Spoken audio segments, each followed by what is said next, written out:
This is White Plains Week, the weekly roundup of White Plains, Westchester, and world news.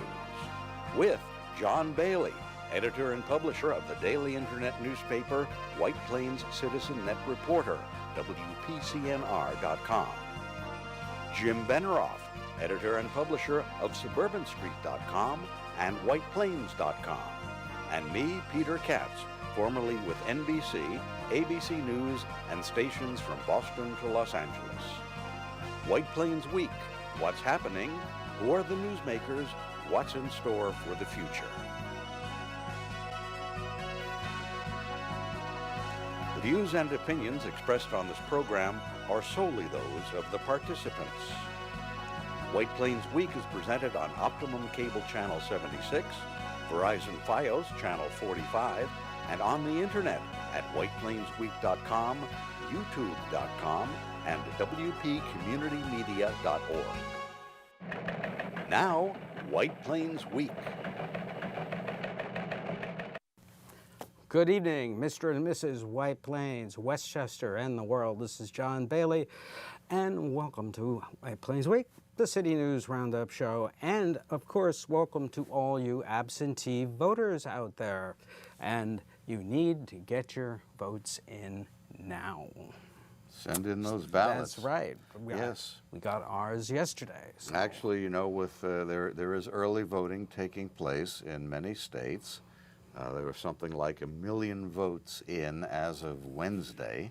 Have they counted those yet? No, they have been able to track the turnouts. In some states, there's a dramatically greater Democratic turnout than Republican turnout. In other states, there's a dramatically greater Republican turnout than Democratic turnout. So you take your choice. Yes. Well, that choice is coming up. I think, what is it? It's 4 weeks to the election. I think it's 25 days. 25 days. Like that. Something November like that. 8th. An Tuesday. Historic election, to say at least, a historic campaign. This will be, and we'll have One more for to the say books. about that after Right. you read the headlines. Right. The fall foliage is in bloom the next 3 weekends. We checked out Up County last weekend, and this is what it looked like on the road to Goshen, the land of Goshen, which is Why is it Up kind of County. depressing when the leaves start turning? Well, it shows that God can create beauty, and but it is fleeting, and it is always changing. You have to.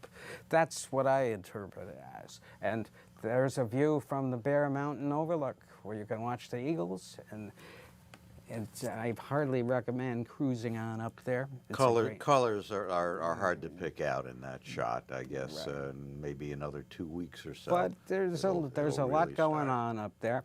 And in fact, we start with a story that is very positive for recreation.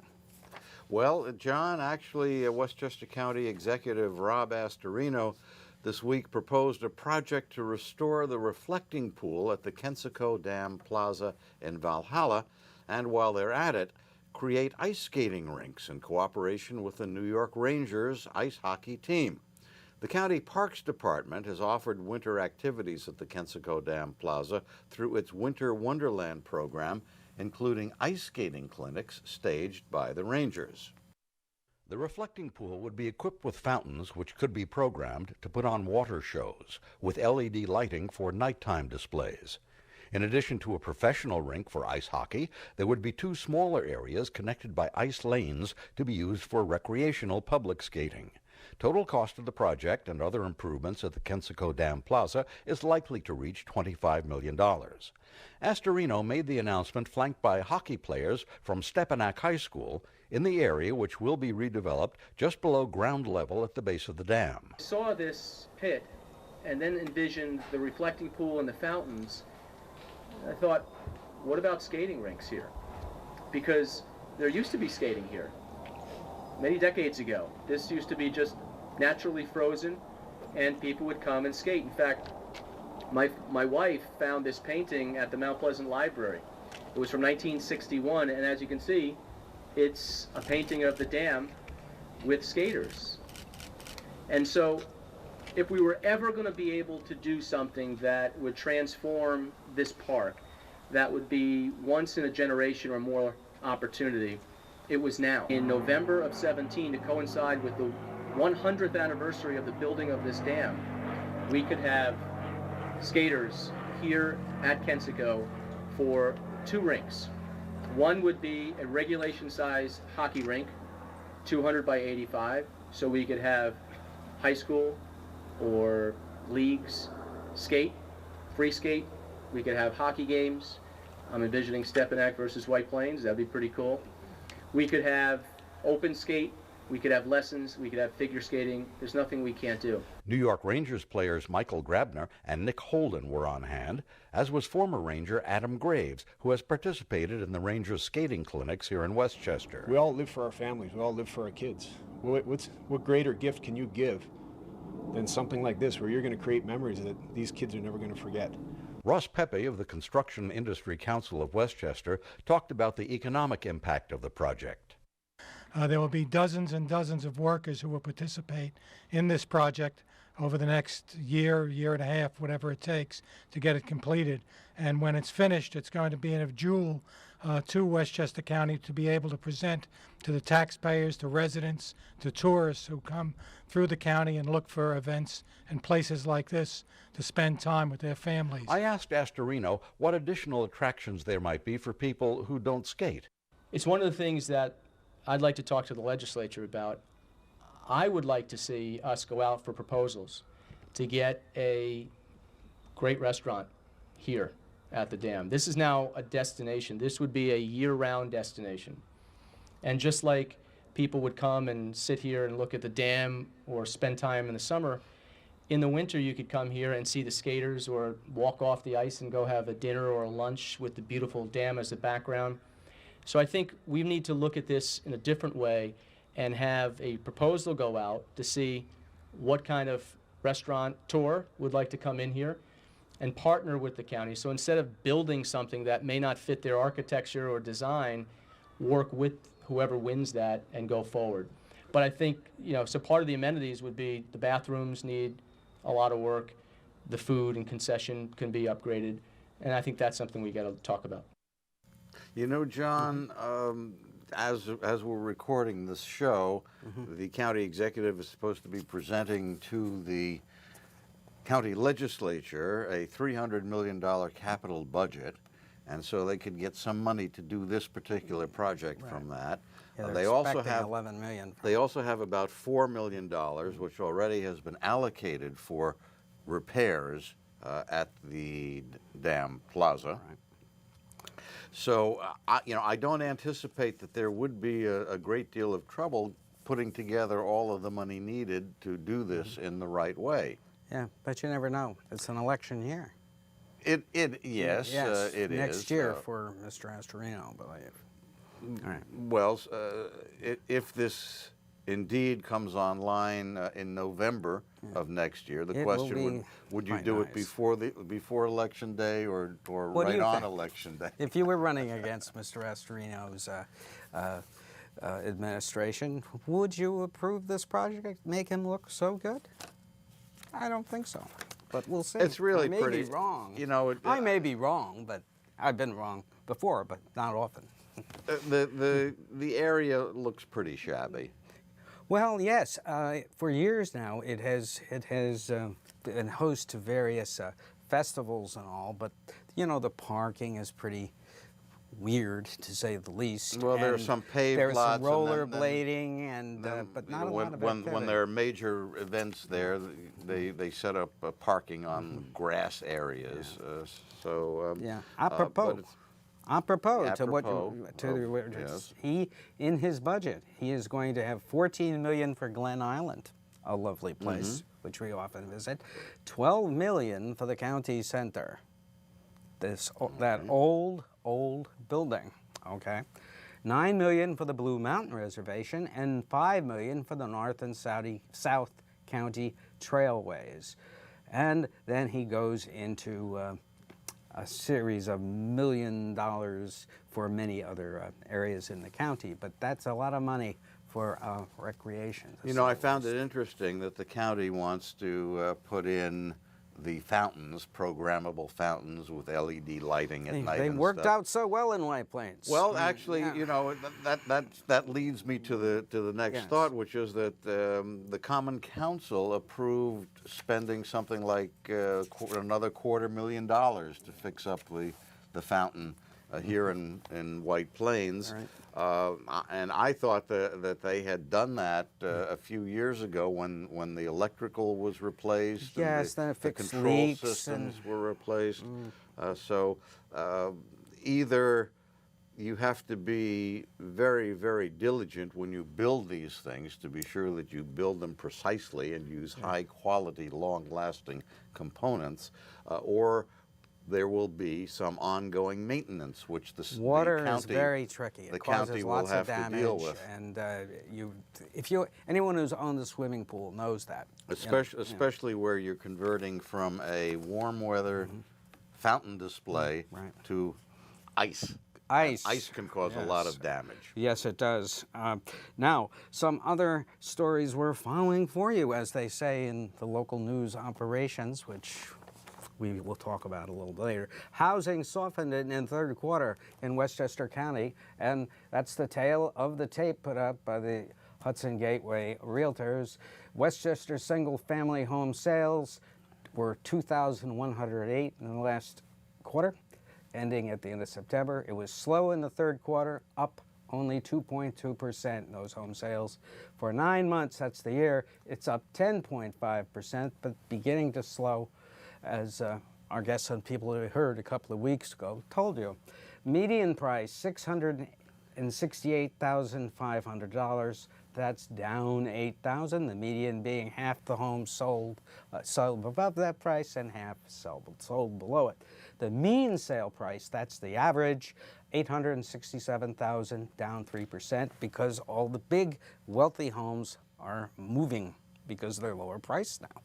And Well, you know, if you have money, it's a lot easier to buy a house than if you don't have money. So I think that may be why truer words were never spoken. That may be why the upper end is selling.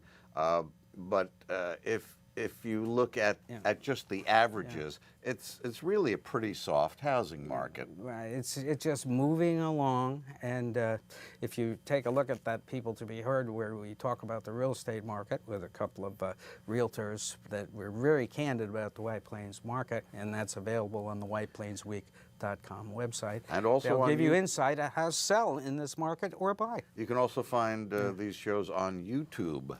Yes, right. Absolutely. And also on whiteplainscommunitymedia.org. Yeah. Now, the shocker of the week was the death on early Sunday morning of Robbie, let's see, get the young man's name right, Robbie Shartner, who was a student at Manhattanville College. He was killed by a car driven by Emma Cox of Rye, who police say she was driving drunk at the time. And this was over on Westchester Avenue. Yes, approximately near the Anderson Hill Road overpass. And you know, we've heard before about pedestrians being struck by cars in White Plains, but I don't recall ever hearing of one out on Westchester Avenue. Yes, because he was supposedly walking back to his college dorm in Manhattanville. And however, I took a look at that area this morning about 5 in the morning when the accident happened, and the overpass itself is pretty dark. There's one floodlight over Westchester Avenue, but the overpass itself is quite dark. And what intrigued me was if the person was not without their proper senses due to their liquor consumption, you might not notice a pedestrian ahead of you. Whether you're underneath it, You know, going it's under the possible. overpass, I'm sure that visibility and lighting studies will be part of the police investigation, and we will have to follow this as it wends its way through the court system. However, it also raises the question of how can we prevent these type of accidents from happening in White Plains, that we don't know where the person had been drinking, and so we can't really point the finger at White Plains bar establishments because No, they you haven't can't. been We named. really don't have Yeah. too many facts on this. Yeah. You will have to see what is developed as this progresses through Yes, it would be interesting justice to system. note if where she had been drinking was one of the establishments that fueled the horrific incident 2 years ago. What else fueled. is going on around town? Well, everything you need to know about the presidential campaign, which is everybody is talking about. And here it is in 5 minutes with our continuing segment, Trump Today and Hillary and Friends, with Mr. Katz's observations. Well, you know, John, some of the political pundits are saying that the Trump campaign has launched into a scorched earth policy, that if Trump isn't going to win, then he's going to take down as many institutions as possible. The second presidential debate took place in St. Louis last Sunday. It was marked by Trump stalking Clinton around the stage, and after being asked the same question by moderator Anderson Cooper of CNN 3 times, Trump finally said he did not commit the sexually predatory acts he bragged about having committed in a tape released by the TV show Assignment Hollywood. Trump also was seen to be deeply inhaling and sniffling, just as he did in the first debate, and at that time he blamed it on a bad microphone. Again, this time there was nothing wrong with the microphone. We could hear him perfectly. Or they gave him the same one. Could also hear, no, this was a handheld mic this Right. time, and you could really hear the sniffling and snorting going on. Michelle Obama condemned Donald Trump yesterday, Thursday, for his disgraceful comments about sex, and accused the Republican nominee of bragging about sexually assaulting women. Enough is enough. This has to stop right now, she said. This was at a Hillary Clinton rally at Southern New Hampshire University in Manchester, New Hampshire. If you have not seen this speech, I implore you to go online and watch the whole speech. You were very impressed. Leave out the political stuff, the Hillary Clinton endorsement. Beyond that, Michelle Obama makes a compelling argument about what is happening in this country today, especially in politics. A lawyer for the New York Times has rejected Donald Trump's demand that the Times retract an article which was written about 2 women who claimed that Donald Trump sexually groped them. Melania Trump issued a demand for a retraction and apology for portions of a People magazine article in which the writer accused Trump of forcing himself on her at the Mar-a-Lago estate in Florida in 2005. That's forcing himself upon the writer of the People magazine story. Contestants in beauty pageants owned by Trump have come forward to allege that he went into their dressing rooms uninvited while they were naked. Some of the contestants were teenagers at the time. Trump denied the allegations, but tapes of him on the Howard Stern radio show prove that he was bragging about doing just that kind of invasion of dressing rooms. WikiLeaks this weekend leaked thousands of emails it says were hacked from the accounts of Hillary Clinton's staff. The U.S. government says the Russians did the hacking. Clinton mentioned Russian hacking during Sunday's debate, but Donald Trump denied that the Russians did any hacking. A U.S. government leak said both Clinton and Trump were shown evidence tying the Russians to the hacking of the Democratic Committee and the Clinton campaign during their intelligence briefings. Some of the emails are said to have been altered as part of a Russian disinformation campaign. Trump read from one of those altered emails during a rally in which the content of a Newsweek story was presented as the original writing of Clinton campaign manager John Podesta. And we know this because the writer of the Newsweek article went on TV to explain that the content was altered to attribute it to Podesta instead of Newsweek magazine. Trump brought some women who claimed to have had sexual involvement many years ago with Bill Clinton to Sunday's debate. And you know, John, Westchester has figured in the presidential election campaign, and not just because Hillary and Bill Clinton make their home in Chappaqua and she spends time there when she's not on the road. The Westchester County Airport has served as a convenient location for her campaign to base the airplane that they use for travel around the country, and I was invited to have a look at how that's working. The Boeing 737 parks at a relatively isolated location on the southwest side of the airport, away from public access. You get to the ramp area only through secured doors, and only after you've been cleared by the campaign staff, Secret Service, and a bomb-sniffing dog who checks anything you're bringing out to the plane, such as camera equipment. After the second debate on Sunday, October 9th in St. Louis, Missouri, the airplane brought Secretary Clinton, staff, security personnel, and members of the traveling press, which covers her campaign, back to Westchester during the overnight. The airplane then was readied for a trip scheduled for early Monday afternoon to take her to a voter registration event in Detroit, Michigan, and a campaign rally in Ohio. Because some of the traveling press have broadcasting commitments, television programs and newscast inserts sometimes originate from the airport. When I was there, NBC's Andrea Mitchell was anchoring her hour-long MSNBC program from an open tent set up near the plane. At the appropriate time, members of the press, campaign staff, and any others cleared to travel on the plane get on board.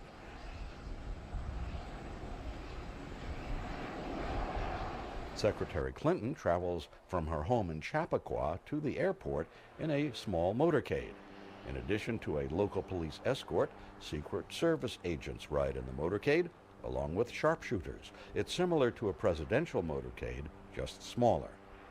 After arriving at Plainside, Mrs. Clinton came around to the back of the armored van in which she had been riding and engaged with members of her staff and the Secret Service. Then it was up the air stairs to board the plane, pausing briefly when a reporter shouted a question to her. Did she think there would be a third debate? The answer, yes. Unlike times when Air Force One has been at Westchester, other air traffic is not stopped or delayed for Mrs. Clinton's airplane. Normal airport operations continue when she's on the airport. After taxiing for departure on runway 34, the campaign plane had to wait its turn behind a couple of business jets. If Secretary Clinton is elected president and occasionally flies into Westchester, things will be different. Air Force One will receive priority handling. Other air traffic will be stopped well before she arrives. Most other planes will be kept away from the airspace. Airport security will become much, much tighter, and the motorcades to and from the airport will have many more vehicles, and roads to and from the airport will be closed long before the motorcade passes. Now, John, we should point out that we have reached out to the Trump campaign to find out details about how they do their travel, and also to invite Mr. Trump actually to appear for an interview on our other Mrs. program, Clinton, too. and also Mrs. Clinton. We have not heard anything from the Trump campaign. Underestimating the national, worldwide reach of people to be heard. Yes. Tragically. Right. Yeah, actually, you know, we had reported on some of the changes taking place in the news business here in Westchester. Like the journal news circulation. Like the journal news circulation, down to around 44,000 from, you know, some of us remember it when it, in its heyday, when 250,000 copies of that newspaper or thereabouts, you know, would be printed and distributed. We found out that News12 is undergoing a bit of a shakeup. The story has They're being shaken and stirred. The story, hard. you know, what was released by News12, that they essentially are closing the vast majority of their Westchester operation. And now News12 newscasts for Westchester will originate from Woodbury, Long Island. Yeah, nobody And, knows Westchester like Woodbury, right? a source at News 12 told me that 3 of their anchor people were fired. The other anchor people were told that if they want to keep their jobs, they'll have to figure out how to get to work in Woodbury. That they plan to dismiss something like 20 employees behind the scenes in their newsroom operations in Yonkers, that some reporters and camera people will be kept to cover things here in Westchester and throughout the Hudson Valley, but they will be feeding their stories to Woodbury, Long Island. The programs themselves will no longer originate here in Westchester.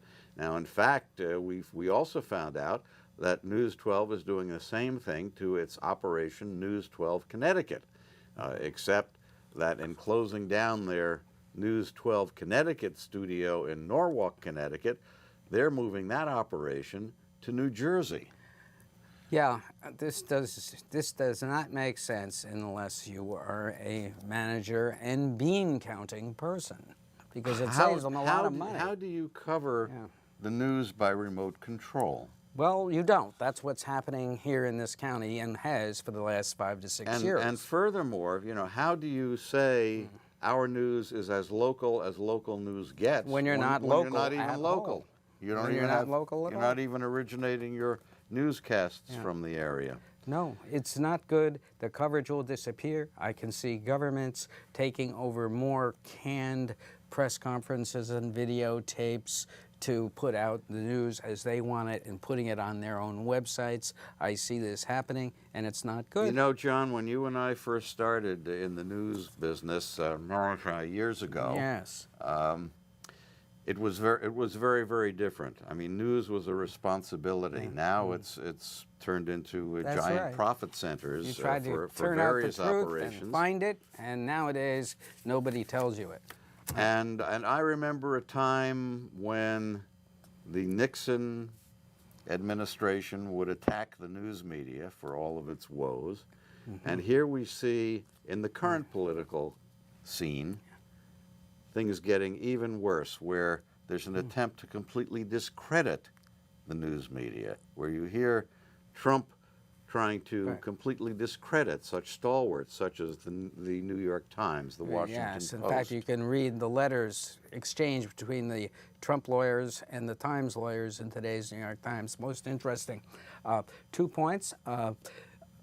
Amy Paulin clarified that Westchester County and Nassau are way behind Suffolk County in solar conversions. We have done 2,655 in Westchester compared to 35,000 on Long Island. Amy Paulin is the state assemblywoman. Right, Yep. and we thank her for that information. Took her a long time to get it too because they weren't telling her. Now, John Bailey, Peter Katz, good night for White Plains Week. This has been White Plains Week, news and commentary about White Plains, Westchester, and the world. The views and opinions expressed on this program were solely those of the participants. White Plains Week, produced by White Plains Citizen Net Reporter, and presented on Optimum Cable Channel 76 and Verizon Fios Channel 45.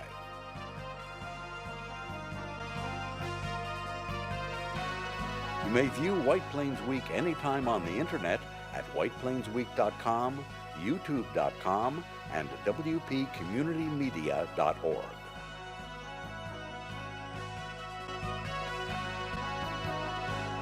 For White Plains Week, this is Peter Katz speaking.